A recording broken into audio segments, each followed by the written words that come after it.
시청자 여러분 안녕하십니까. 시사정담 시작하겠습니다. 시청자 여러분, 정책 아젠다 경쟁에서 밀려 전국 주도권을 빼앗긴 민주당이 거대 의석을 앞세워 다시 힘자랑을 하고 나섰습니다. 자세한 내용을 이종근 전 데일리안 편집국장님과 알아보도록 하겠습니다. 이 국장님. 네, 이종근입니다. 거야가 의석을 앞세워서 네네. 정치판 흔들기를 하고 나선 양상인데요. 네네. 오늘 본회의에 네. 국민의힘의 반대를 무릅쓰고 네. 쟁점 안건, 법안, 네네. 그리고 탄핵안을 상정에 강행했습니다. 밀어붙인 거죠. 네네. 예. 밀어붙였습니다. 자, 두 가지 다 사실 비난을 받을 수밖에 없는 상황이거든요. 일단 탄핵안부터 말씀을 드리면 이동관 방통위원장 지금 취임한 지 임명돼서 통과돼서 일을 시작한 지 3개월밖에 안 됐습니다. 3개월밖에 안 된 지금 그 방통위원장에게 그 3개월 동안 불법적이거나 반헌법적인 것이 있을 때만 동원할 수 있는 탄핵을 하겠다는 거잖아요. 예, 그렇죠. 당연히 정치적인 지금 탄압, 즉 총선 전까지 손발을 묶어놔서 방송과 관련해서 자신들이 지금 유리한 지형으로 계속 만들겠다. 이게 지금 목표인 거 뻔히 알면서도 강행을 한다는 것이고요. 두 번째가 이정섭, 손중성 검사입니다.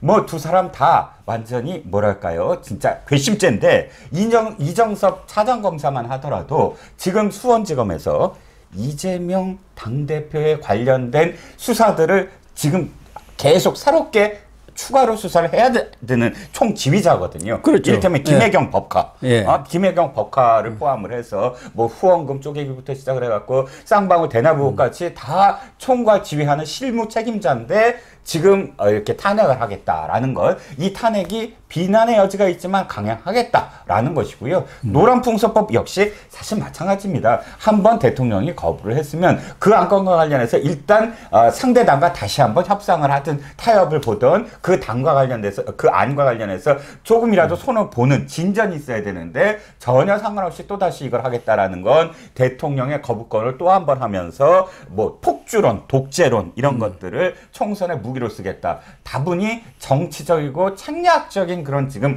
본회의 강행을 하고 있다는 겁니다. 그런데 우선 탄핵안 중에 네.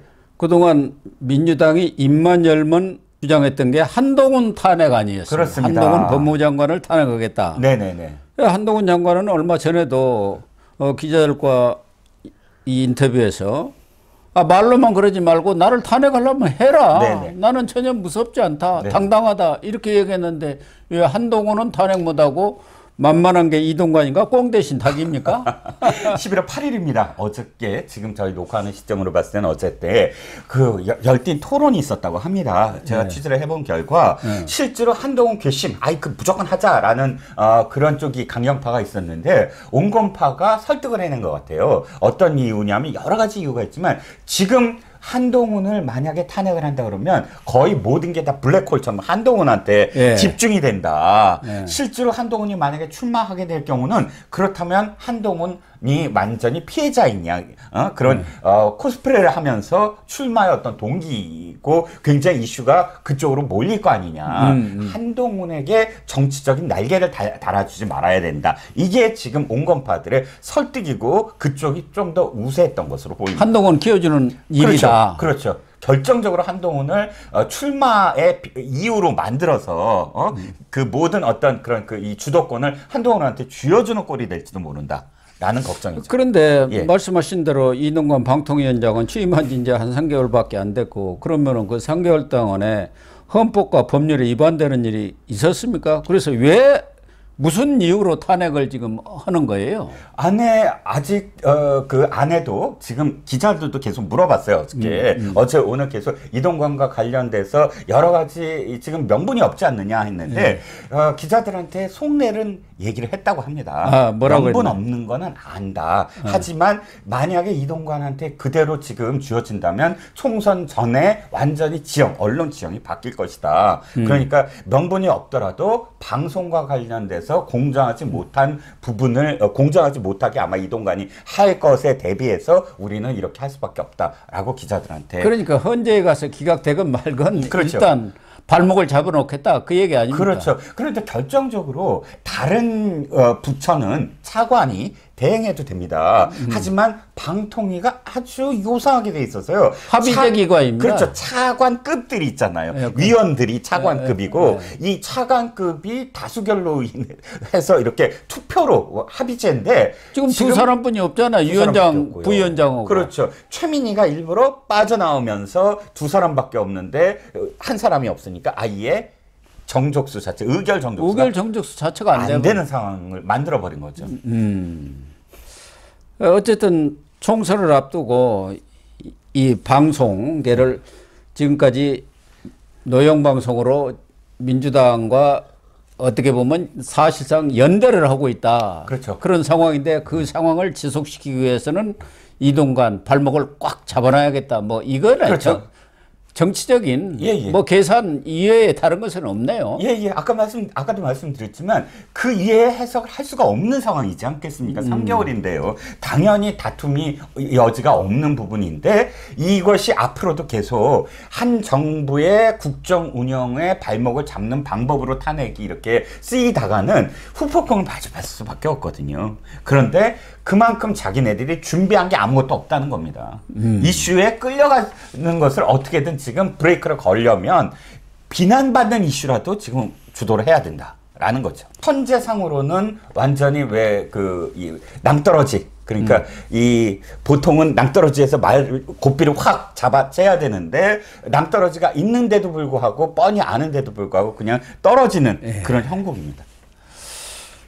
거기다가 네. 앞서 말씀하신 대로 손준성 고발사주 관련한 검사장 이 탄핵도 그렇고 이것도 사실은 윤석열 대통령하고 관련이 있는 있죠. 거 아닙니까? 고발사주가 나중에 보니까 박지원 지금은 전 국정원장이 됐습니다마는 박지원하고 조성은인가요? 네네네. 그 사람이 뭐가 짝짝꿍이 돼갖고 제보사주라는 건 아닙니까? 그렇게 드러났는데 어쨌든 이것도 윤석열 대통령하고 뭔가 상처를 주겠다 그런 얘기인 것 같고 특히 수원지검 이정섭 차장에 대해서는 이건 뭐 이재명 수사 방해 아닙니까? 그렇죠. 이것도 사실 전례가 없는 일입니다. 정치권의 한 인사와 관련돼서 수사에 들어갔는데 그것에 대한 보복으로 수사 검사를 탄핵하겠다라고밖에 해석을 할 수가 없는 것이거든요. 이 모든 탄핵은 당시에 노무현 대통령과 관련돼서 탄핵의 결정을 보면 이렇게 돼 있습니다. 노무현 대통령이 탄핵을 받을 만큼의 사실 그 적법하지 아니한 발언을 한 건 인정한다. 하지만 가장 중요한 건 국정의 연속성, 지속성을 중단시킬 만큼의 그런 위헌적인 요소였느냐를 판단을 해야 된다. 탄핵의 결정은 바로 그 점에 있다라고 적시를 했거든요. 다시 말씀드려서 위헌적, 불법적 요소가 있더라도 어찌됐든 그것이 국정 운영을 마비시키거나 중단시킬 만큼의 위중한 일이냐를 판단을 해야 되는데 이번에는 거의 아예 그런 판단조차도 할 수 없는 그냥 정무적, 정치적, 책략적 탄핵이라는 겁니다. 특히 이번에 본회의에서 처리한 노란봉투법 이른바 그리고 방송법 특히 노란봉투법에 대해서는 경제계에서도 강력히 반대를 하면서 이거 불법 노조 파업 조장법이다 이런 비난을 받아왔던 사안 아닙니까? 또 방송법도 사실은 지금과 같은 방송 구조를 개편해 가지고 완전히 야당 쪽에 유리한 그런 이 지배구조를 만들겠다는 게 지금 이 방송법 개정안의 핵심이거든요. 그렇습니다. 지금 방송법에 어떻게 개정을 하는 거냐면 뭐 이 공영방송의 뭐 대표라든지 이런 것들을 임명을 할 때 지금은 합의제 그러니까 뭐 야당에서 추천한 인사, 여당에서 추천한 인사 이렇게 정쟁을 벌인다. 그러므로 객관적인 시민단체, 언론단체 이런 쪽에서 이 참여를 해서 객관적으로 그 대표를 뽑겠다라는 명분 하에 왜 민원연이랄지 언론노조랄지 친야 시민단체, 언론단체들 그 사람들을 다 이 경영위원회라는 걸 만들어 가지고 그 위원 만들어서 그 사람들이 뽑게 만드는 경영진을 뽑도록 만들자는 거 아닙니까? 그러면은 그렇죠. 똑같이 지금처럼 노영방송을 계속 가져가자는 거 아니에요? 적나라하게 가져가자는 거고요. 지금보다 더. 그다음에 노란풍선법은 똑같은 법을 프랑스에서 만들었었습니다. 국회에서. 네. 즉 이게 어떤 거냐면 간단하게 말씀드리면 지금도 손배소 그러니까 이 노조가 파업을 했을 때 손배소를 하지 않는 경우가 있어요. 적법한 파업일 때. 파업을 하면 사실상 손해가 나잖아요. 네. 기업이. 네. 그 기업이 손해가 나는 것에 대해서 손해배상을 청구 못합니다. 적법한 파업일 때는. 네. 그런데 노란봉투법은 그게 아니고요. 불법적인 파업 그러니까 법을 지키지 아니한 파업에서 벌이는 손해배상을 청구할 수 없게끔 만드는 거거든요. 즉 이게 헌법상의 재산에 대한 재산권 있지 않습니까? 재산에 대한 권리를 침해한다. 프랑스에서도 똑같이 이게 헌법재판소로 갑니다. 헌법재판소가 이건 위헌입니다. 모든 사람에게는 개인적인 어떤 재산권이 있습니다. 재산권을 침해합니다 하고 이게 위헌이 돼서 없어졌거든요. 지금 이건 그야말로 불법적인 파업을 조장하는 것. 즉 파업의 언제든지 자신들이 생각할 때 파업을 막 정치적으로 벌일 수 있게 만드는 파업 조장법이라는 거죠. 결국 이 두 법에 대해서는 대통령의 거부권 행사가 불가피할 것 같은데 네. 그렇지 않습니까? 그렇죠. 이걸 그대로 방치할 수는 없잖아. 더군다나 지금 경제가 이런 상황 속에서 네. 이 노란봉투법이 발효가 된다 한다면은 경제가 더 악화될 수밖에 없는 그런 상황 아니겠습니까? 그런데 원래는 국민의힘이 필리버스터를 통해서 두 법의 처리를 이렇게 막겠다 이렇게 공언했고 민주당에서도 의원들을 비상대기 시켰는데 국민의힘이 철회를 해버렸네요. 필리버스터를 철회를 했습니다. 필리버스터를 철회한 이유는 사실 이게 노란봉투법이나 방송법만 지금 본회의에서 상정이 됐다고 한다면 필리버스터를 했을 겁니다. 근데 똑같이 같은 순간에 탄핵안도 상정이 됐죠. 상정을 했거든요. 근데 이게 약간 다릅니다. 이 탄핵안은 이 본회의 상정 24시간, 72시간 이내에 투표를 해야만 하는 그렇죠. 것이고요. 24시간, 그런데 72시간. 필리버스터는 이게 있습니다. 24시간마다 끊어요. 24시간. 그러니까 24시간 동안 필리버스터를 하면 그 다음에 투표를 해야 됩니다. 그러니까 이게 한데 묶여 있으니까 이 24시간 하면 무조건 탄핵안 투표를 해야만 하는 상황이 돼버리는 거예요. 그래서 국민의힘에서는 노란봉투법과 그 다음에 방송법에 대해서 그 참 나쁜 의도를 국민들에게 필리버스터를 통해서 알리고 싶었으나 부당한 탄핵안을 바로 투표에 들어가는 그것을 막기 위해서 어쩔 수 없이 필리버스터를 철회했다. 그렇게 됐군요. 얘기를 합니다. 그런데 뭐 최근에 민주당이 여당의 여러 가지 정책적 대안들이랄까 이런 것들을 많이 쏟아내면서 코너에 몰렸지 않습니까? 네네, 그렇습니다. 그러다 보니까 이 정치판을 흔들기 위해서는 또 거대 의석을 앞세워서 힘자랑을 할 수밖에 없는 그렇죠. 그런 상황 아니겠습니까? 예. 이뇨한 국민의힘 혁신위원장이 8일 날 김대중 전 대통령 100년 기념사업회 추진위 발족식에서 이재명 대표님 정쟁은 그만합시다. 나라를 위해서 같이 합시다. 이렇게 했는데 정쟁을 계속 하겠다 이 말인 것 같고 정말 이뇨한 위원장의 이러한 뭐 권고랄까 호소가 무색하게 됐네요. 그렇죠. 그렇습니다. 사실 지금 아까도 제가 이런 말씀을 드렸지만 민주당은 지금 어쩔 수 없이 비난을 감수하고라도 한다 이렇게 표현을 했는데 사실은 이게 중도로 나가야 되잖아요. 총선은 중도입니다. 그렇지 않습니까? 그렇죠. 확장을 해야죠. 중도로. 어차피 자기 지지자들의 텃밭은 텃밭대로 그냥 득표를 하겠지만 어떻게 하면 중원과 수도권에 호소를 할까, 캐스팅 보트를 쥐고 있는 그런 부동층, 무당층에 호소를 할까, 이 싸움인데 그 싸움을 이미 국민의힘은 시작을 했어요.